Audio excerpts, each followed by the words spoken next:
It's so rare for Kubo to do exposition only chapters, but whenever he does do them, they focus completely on the best characters of the entire series.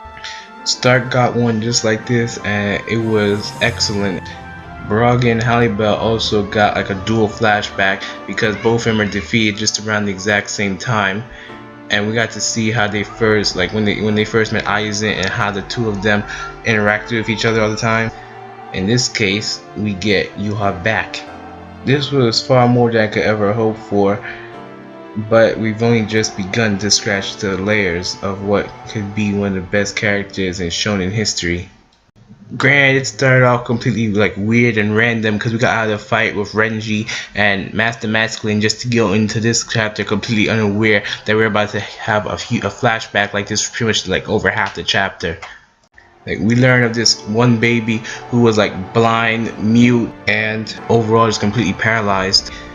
And then, but it also instinctively knew that it would survive somehow, and how this baby was revered among people, and if they actually touched this baby, then they would be able to cure all these ailments that they have with themselves.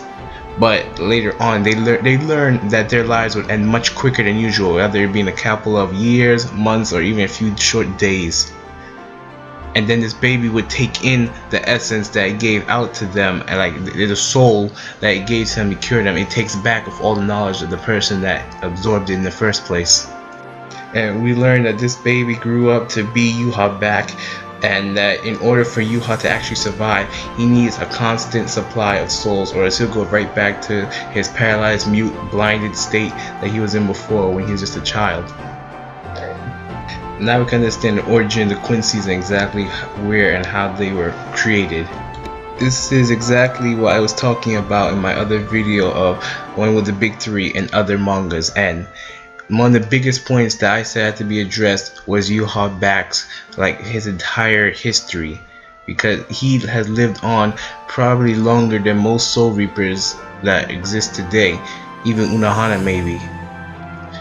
Yuha is so interesting in the way that even though he's the father of all Quincy's, and you know Quincy's, they're naturally, what they do in battle is that they absorb Reishi around them. Yuha actually gives away his soul and his Reishi to others and makes them more powerful, and he is to the point where he can actually inscribe a letter upon someone's soul in order to make them stronger, and he's able to get rid of all these ailments that you might have.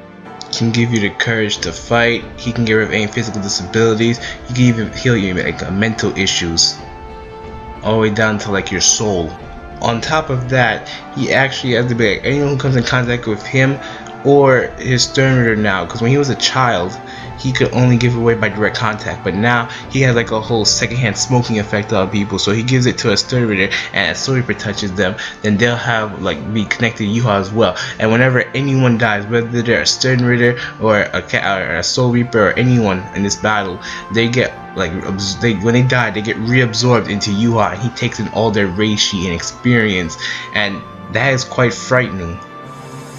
Because Yuha still already has Yamo's Bankai. It's proven that you can use a captain or anyone's Bankai even after death, because we saw Driscoll Bursey use Sasakibe's Bankai against Yamo after he was long dead, and it worked perfectly fine. So on top of Yamo's Bankai, you can also consider the fact that everyone who dies, he has soul absorption and can actually just take in all of their essence. He's really started to sound overpowered. And the other thing I can mention for this chapter would be Uryu, and well, I could say that he's an idiot, because if he thought it was gonna be so easy to just go right to the royal palace, get yourself a rank there, and then just kill Yuha and leave, that's not happening. He should have known from the moment that he drank his blood that he's gonna be like bonded to him for the rest of his life, and might have to become his successor in the future, because he is the A, just like Yuha.